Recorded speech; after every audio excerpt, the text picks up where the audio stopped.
started here.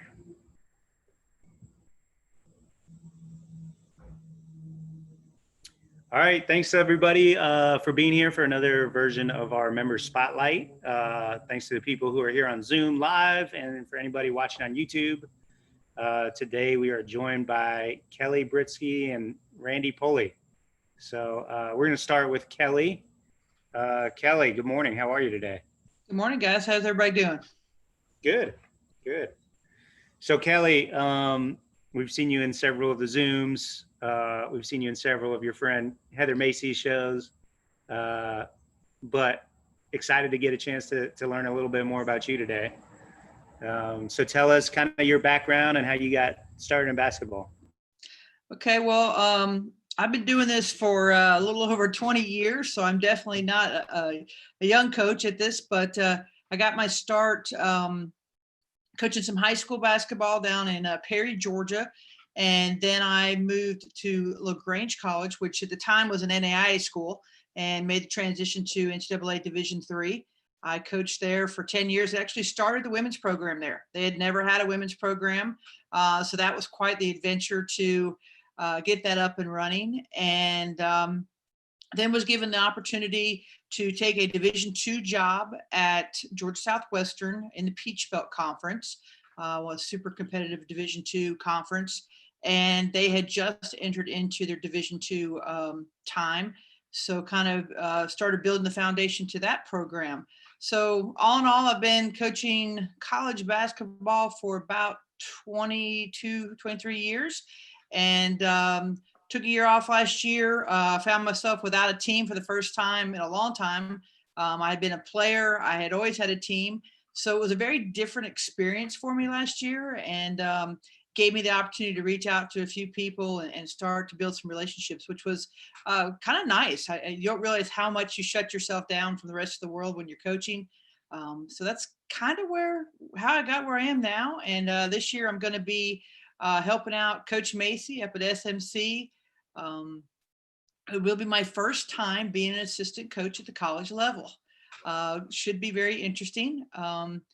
I'm kind of looking forward to see how that goes. I've already seen the different side of the coin a little bit, and it's a new adventure for sure.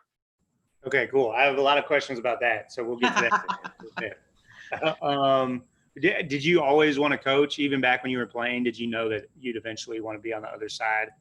Yeah, crazy enough, we had career day in 7th grade, and I dressed up as a coach.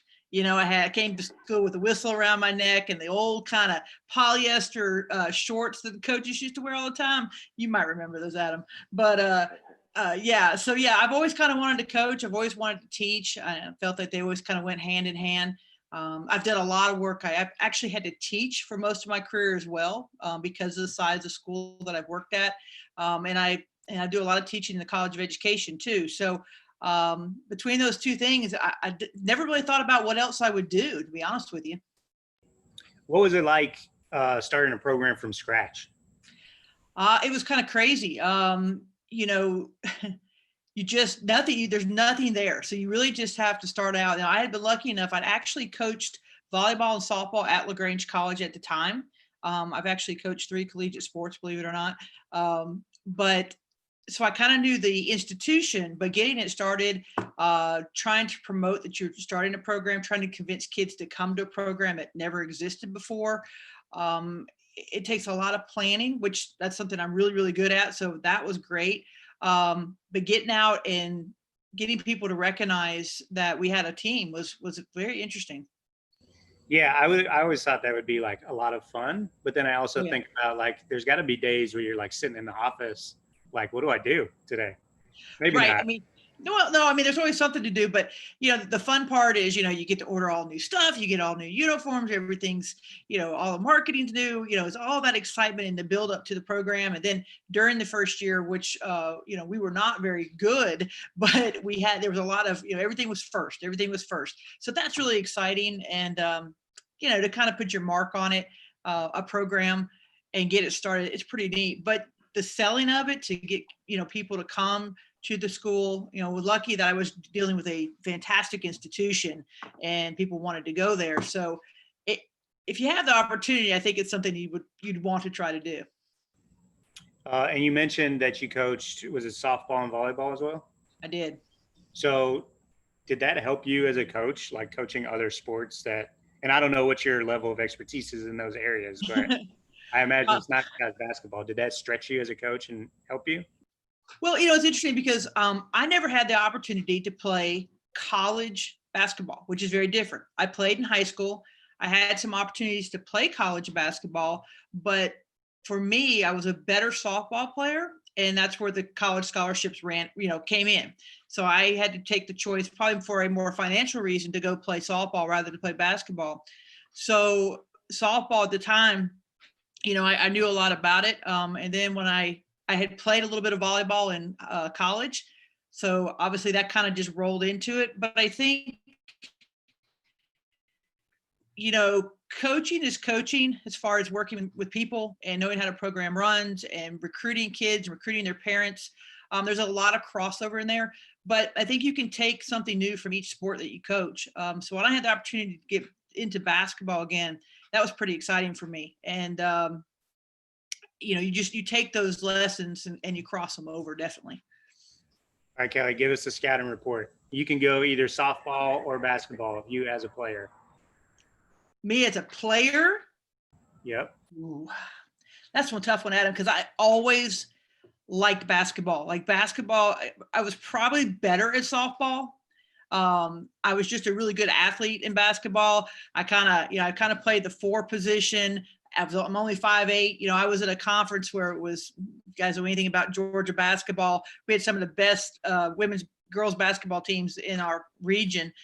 So I was always playing against people that were, 6'2", above me, I shot terrible, whatever, but I was a rebounder and I fought for the ball. And I just loved basketball. I love the speed of the game. I think that's why I found myself so many years coaching basketball. I love the speed. Back when I was playing softball, a lot of it was slow pitch softball. It's become fast pitch, and that's about the only thing fast about it anymore. It's a pretty slow game. So basketball just kind of gets the juices flowing a whole lot more. Okay. What have you enjoyed or found, through your experience at the small college level? Well, I mean, I've had two experiences at small colleges, both different levels, one a Division III school, one a Division II school. The thing that I like about the small school level is when you are talking to a parent, if you really enjoy your institution, you feel good about what you're selling because you are selling a product. And, when you feel good about the institution, that your kids are, not going to be one of 200 kids in a class. That's easy to sell a parent and you feel good about it. I enjoy that part of it. And I also enjoy the relationships with the people around you. When you're in a small college, you're all kind of in it together and you have to kind of row the boat the same direction to get everybody what they need. And that's kind of fun. Some of my best friendships in the world have actually, come from some of these professional relationships that I've had with people, throughout the years. Okay, tell us a little bit more about your year away from coaching. What did you mentioned you reached out to a lot of people, and what did you do? Did you go visit practices? Who did you see? I did. I did a lot of things. First of all, I started to work on my doctorate, which was kind of crazy. I think I replaced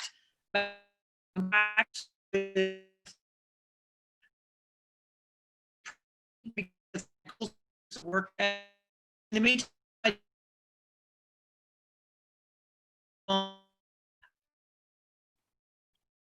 if anybody has the opportunity to do that, you should do it, because how many times do we really have time in our schedule to go and do those things? I went to Clemson. I went to watch Macy practice. I went over to Lander University, watched Kevin. I saw a lot of really good people and just the little things they do different. We all kind of coach the same things, but it's all about the delivery and how they make it happen. What was like the biggest takeaways from watching all these other coaches do their thing?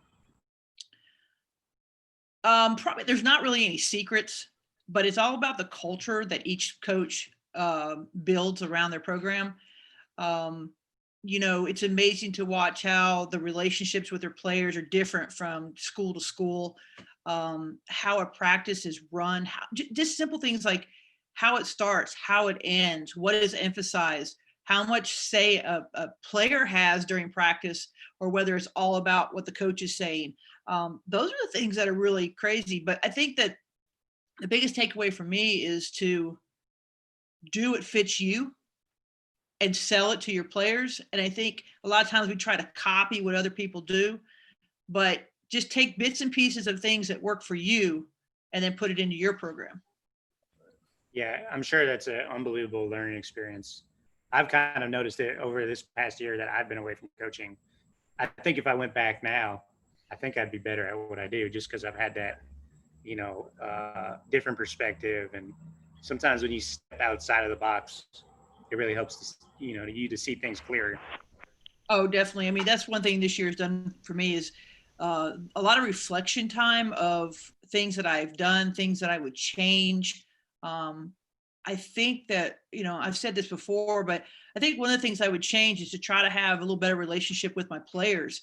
At times I got caught up so much what I had to do, my to-do list is what I say, what the AD needed, what, where we need to be for community service. Cause when you're in a small school, there's a lot on just one or two coaches. And I was really good about getting those to-do lists done. I was really good about making sure my kids had the clothes they need, they had the swag. We stayed in, the best places we could find. I took care of them, but sometimes I forgot to just talk to them. And I think that that's something that I would definitely change, is to try not to get caught up in all the things we, have to do as a head coach, and, pay attention to in this case, the girls a little bit more. I think that would have, that's something I would definitely change. Have you found like that's the need for that has changed over the years? Do kids need that more now than ever? Or are coaches just better at paying attention to that and they've always needed that? I think that, we say kids change, and I mean, I think every generation says that, but I do think that just of how we view, the coach player relationship in general has changed. When I was growing up, you didn't say anything to your coach, it was yes, ma'am, yes, sir, whatever you want to do, run through the wall. And we did it, and I think now kids are just, they question a little bit more whether they should run through that wall. And in order to get them to run through a wall for you, you have to build trust in them and that they know that you're doing what's best for them.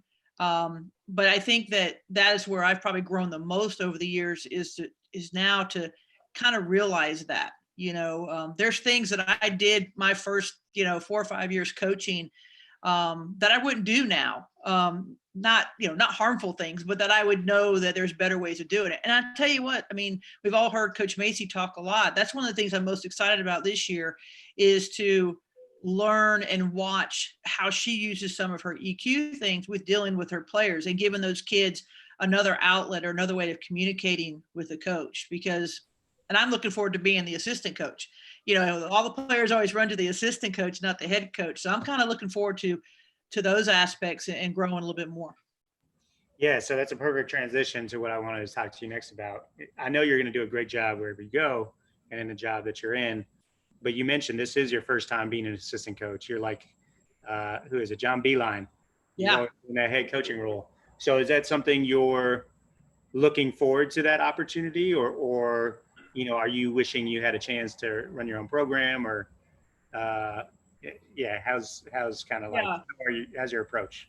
Yeah. I'm kind of looking forward to it, strangely enough. Being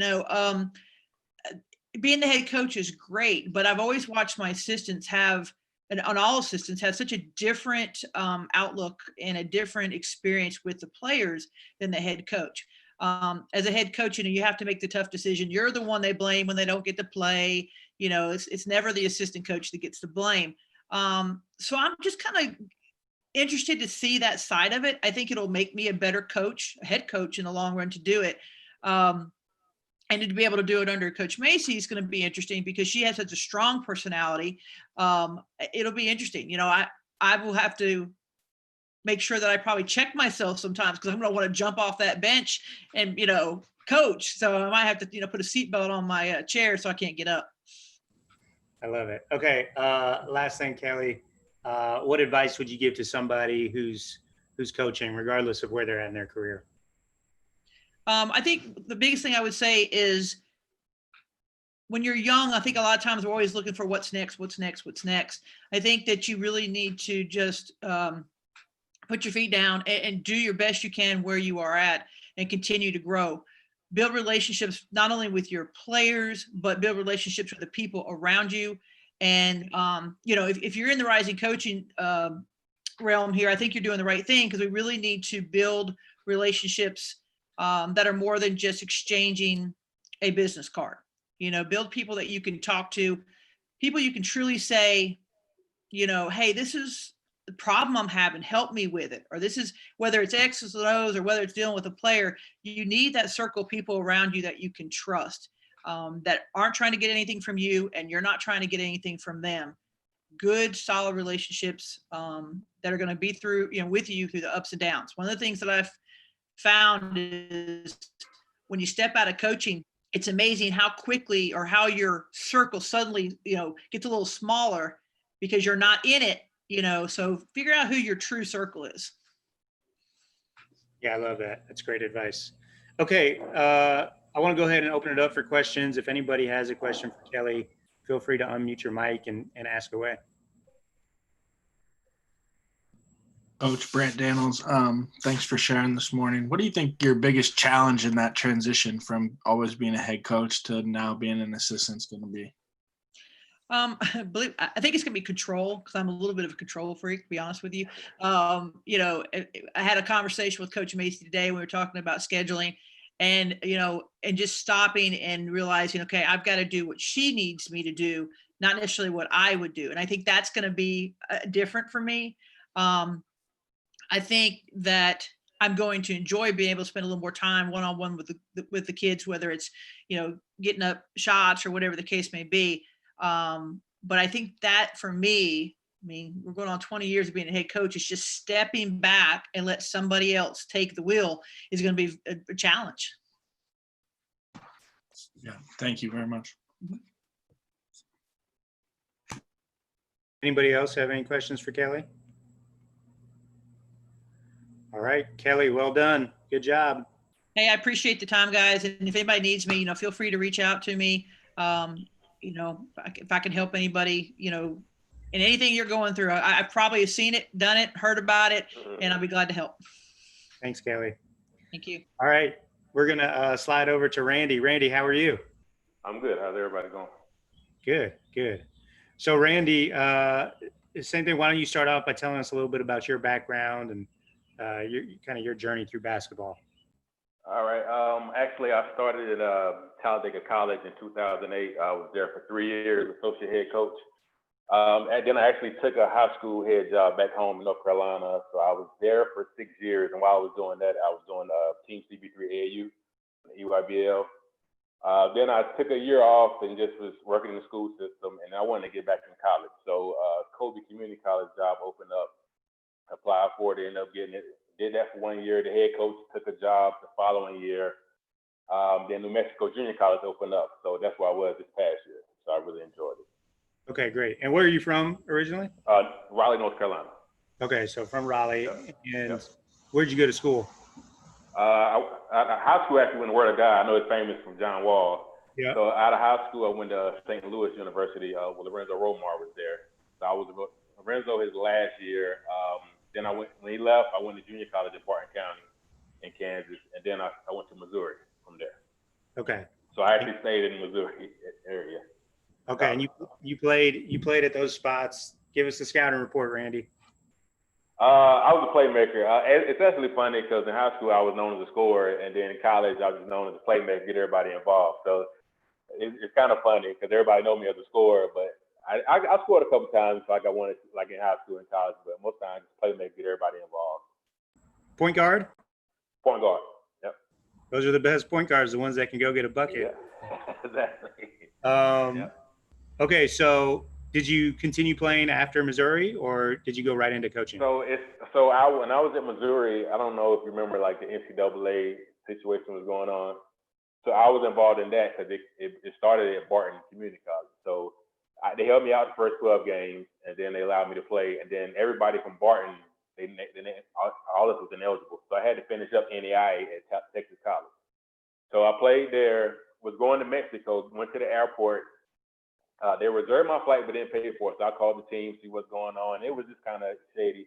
So I went back to school and just happened to go in the coach's office, and he was like, well, I'm taking the head job, at Talladega College, and he wanted me to go with him. And that's how I ended up starting coaching. So it was definitely God and telling me that I need to start coaching. So it was kind of odd story, but I loved it. It's crazy how that stuff works out. Did you know before then that you wanted to coach, or when he said that, was it like the first time you're like, oh, I guess I could do this? So it was either play professionally basketball or coach, because I was always a basketball guy. So I know it was either or that I was going to do. I didn't know I was going to start coaching that early though. So Right. I thought I was going to at least play overseas for a little while, then come back and do it. So I'm sure you're in practice at Talladega, occasionally lacing it up. And Oh yeah, so definitely off season when they play pickup, I used to play a lot. Just to stay in shape. Yeah, did you miss or regret? Like, what advice do you give to players who are finishing up their college career? They want to coach. Do you tell them, try to pursue the professional career, or do you tell them, the earlier you get into coaching, the better? So I tell them the earlier you get in, the better. Back then, it's like you miss it, but like knowing now, it's like everybody. It's hard. It's almost harder to go overseas now in the NBA. So it's like if you're going over there to make $20,000, like you might as well stay here and get a GA job and work your way up. So now I tell the young guys, go ahead and get into coaching now, because the earlier the better. You'll learn, get on a good coach, and all you would do is move up. But a lot of guys, I understand they want to keep playing, but it's like if you're just making chump changes, kind of you just wasting your time. Then you're coming back looking for a job. Then it might be too late, but then you're working maybe 4 or 5 years behind a guy that's been a GA or a Dobo spot, and it's tough then.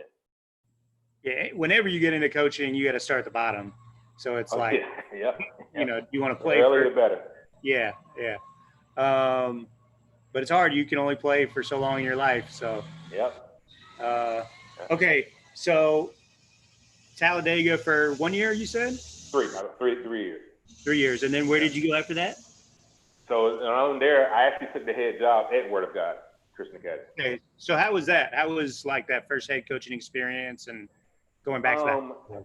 They always say it's a lot different in that first seat, and it is, because you got to get over that you want the guys to play like you did, and it's like you got to learn how to teach first.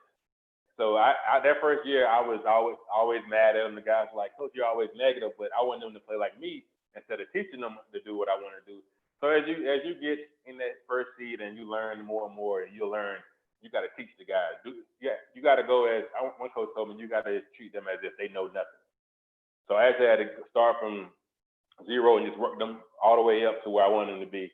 So that's part of, actually, they say you learn from being a head coach by being a head coach. So I actually found that out. Okay, and from there you went to junior college in Kansas? So I did high school for 6 years, then I went to Kobe in Kansas. Okay.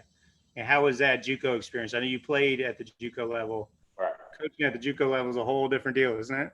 Yeah, it's a whole different deal, but like I love it because you get a lot of different kids, like from everywhere, international, east to west coast. Like, so you got to deal with their personalities, and you might have some that got kicked out of D1 for issues, and you might have to deal with that. But it's just like all the kids, their goal is to go D1. So it's just like you're just there basically to help them get their grades together, get their game top tier so they can have a chance to go D1. So it's a grind because you got to almost do everything. You might have to wash clothes, you might have to drive the van, then coach, then drive back from a game, then go recruit, get on the phone. So you got to do everything, but it actually prepares you for the coaching world. Yeah, that was like my favorite time in my coaching career was the JUCO years. I always say it takes years off the end of your life. But I enjoy it though. Yeah, for sure. Okay, so tell me again. So from Colby, you go New Mexico Junior College this past year. Which is where you were this past year. Okay. Right. And what was that like, being in a different, still JUCO, when people talk about JUCO, they talk Texas, Kansas, Florida as the three big dogs. But New Mexico Junior College also like really, really good. Right. So like I didn't know they had a big history until I got there. I knew they had a couple kids, but like that program is big time. Like coming from Kobe didn't have the resources. Like going out there is like you have almost everything a D1 has, and maybe some more than some D1. So you got the 12 scholarships. They're building a practice facility right now, like big time weight room, like the kids pre-game meal, post-game meal, like they get everything they want. So it's almost like a D1 program. So just be able to recruit and fly wherever you want. It's big time out there. So I didn't like this at Kobe. It's like you basically have to work the phones to recruit. Every now and then you can fly out, but out there it's like, and then that league is so tough. Like this year was 4 teams in the top 25. So like we were 1 game away from first place, and we dropped 3 games that week. So it's like, but you might play South Plains, Clarendon was top 5 this year. You got Howard, Midland, like it's tough in there. So, and then Western Texas, when we first played them, they were top 10. So like I didn't know nothing about the Texas League. Of course you hear about it, but I always knew about the Jayhawk in Florida, but like it was big time. Yeah, I didn't even realize it was. I thought you guys were in the league with the Colorado school. So you're in the league with the Texas school? Oh, yeah. So South Plains. We got Western Texas, Clarendon. It was somebody else. New Mexico Military, Howard, and Midland. Yeah, some really good programs. So it's tough every night. So, Randy, what's next for you? Like, what do you want the next move to be? And I'm actually working on that now. So I was the second assistant. They took the second assistant job away. So I've been talking to a couple of JUCOs. I actually interviewed for a couple of D1 spots. So just trying to find the right situation. Just get with a program and a staff that I can just keep advancing. So. Was that due to coronavirus? They had to cut funding? Yeah. Right. Yeah. Finding a lot of coaches are in that same situation. Yeah. And probably, it's tough. Yeah, probably more coming too, unfortunately. Oh yeah, definitely. I agree. What's your ultimate goal? Like, do you like being at the junior college level? Do you want to, go back to high school, Division I, professional, or do you not really care? Definitely, I want to try D1, just for the challenge. Being an athlete, a basketball player, you're always competitive, so you want to take that challenge and see how prepared you are for it. So definitely want to, and I've had the last 3 years, been finalists for assistant spots in D1. So just keep pushing and just trying to, hopefully I can get in the door somewhere, even if it's a Dobo spot, office spot or something. So. Yeah, I love it. I'm sure your opportunity will come. Okay, give us the best advice that you've gotten or that you would give to somebody in coaching, regardless of where they're at in their career. Meet as many people as you can. Whether it's doing AAU, which helped me a lot doing AAU because I was able to mingle with coaches from all over the country in the top programs and just see these kids at an early age. So you actually know who's going to qualify, who's not, who's going where. But I would definitely say networking, like working camps. Maybe meeting. A lot of assistant coaches are more vocal than head coaches, and like the next level, what I've noticed. So just getting relationships with those guys. Most of them, they're going to be the next head coaches. Like I said, work every camp, college camps, the Nike camps, Adidas camps. Actually, and also go to these. I know it's kind of rough right now with Corona, but going into these AAU events and just networking. Because if it's live period, you might have 300 D1 coaches there, and just sit in the middle and just mingle. And you don't have to give them a card, but just so they see your face, have a conversation, ask about this and that or whatever. And you got a lot of good coaches that'll give you that information. So I would definitely your network and this relationship, and just always studying, like being able to do everything. A video guy, knowing how to recruit, X and O's. If you might put yourself in a situation, it's the last shot, what would you draw up, and would it work? Or just like at New Mexico, we run a lot of stuff Texas Tech runs. So just always look at how their defense compares to ours, or why does it work in D1? So just always study, and just when you're ready to get in that situation, you're prepared. Yeah, great advice. How have you approached the networking and the job hunt during this offseason with coronavirus? It's kind of crazy because I probably been denied like 20 times, but it's like I'm not gonna stop because you just need one person to say yes. And I have like 4 JUCO offers right now, but it's like I told them it's like I'm I'm kind of in there with 2 D1s right now, so just trying to see. But I would definitely say this: it's really tough because honestly, which I was going to ask you about that later on. Like I noticed that these guys, a lot of coaches will call you when you have a player, and they'll answer your texts and calls, but when you need them, like they don't text or they don't respond or answer your call. So it's kind of difficult. And so like you were saying earlier, you know who your real friends are. So it's like it's tough. Or who's really has a real relationship with you. So it's tough, but you just gotta just keep going and pushing. So We're trying to make that change in the coaching industry one day at a time. We're It's rising tough. coaches. Yeah, it's tough. I've had coaches text me like, what's going on, family? And then I might call them a month ago, no response. Like, but I'm family when you need a player. But Yeah, later on, it's like, it's tough. It's strictly bad. transactional. Yeah. When you need me, I'm family or like we're close. But Yeah. it is what it is. Yeah. Okay. Can you give us a book or a podcast recommendation? I'm actually reading Players First by John Calipari right now. I'm a big Calipari fan, and I just like what he does with his guys.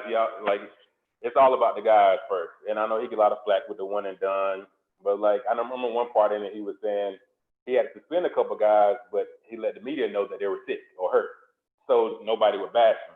So I'm reading that right now, and I'm just podcast. I'm of course you guys. The Kentucky basketball program have a podcast that's pretty good with Coach Justice. He's a CP3 guy, so me and him we're pretty close. So, but I always listen to any podcast that I think is productive and I can learn from. I get my hands on. I'll listen to it. I love it. I love it. Okay, Randy, good job. I want to go ahead and open it up for questions. So if anybody has a question for Randy, go ahead and unmute your mic and ask away.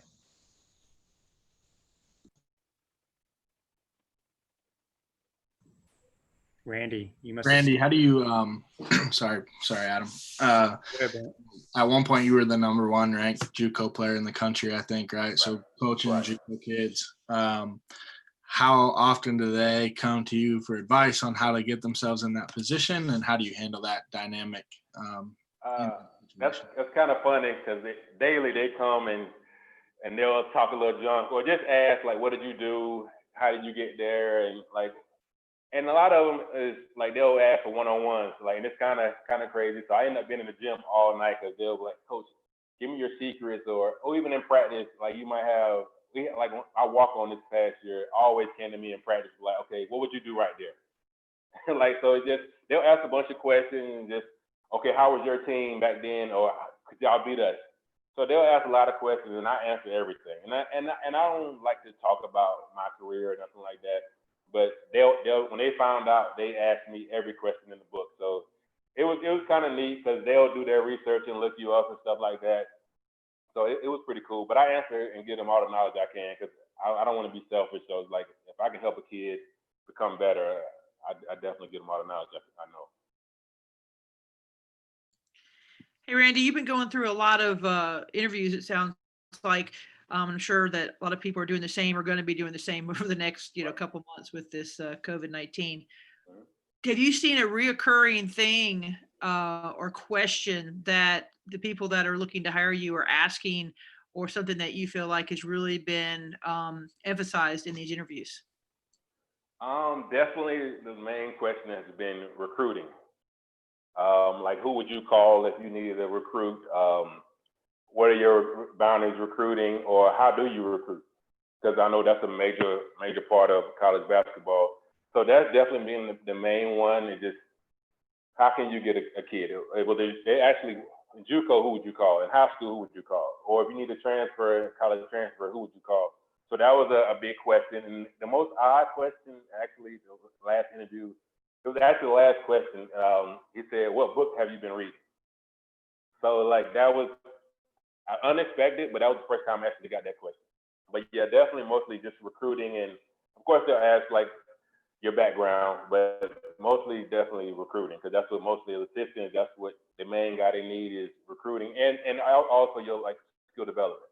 Like, are you with bigs or guards, or what would you do in your skill development. So those are the main two, definitely. Good to know. At least they didn't ask you, you know, if you were a salad, what part of the salad would you be? I've heard that one. What's the right I answer? haven't got that one. What part of the salad are you, Kelly? I don't know if I don't know what I would say except maybe just say the dressing. You cover it all. I like that. That's smart. Any other questions for Randy? All right, well, Randy, great job. And Kelly, you as well. Appreciate you guys both taking the time to be on our member spotlight today. Definitely. Thank you for having me. Thank you, Adam.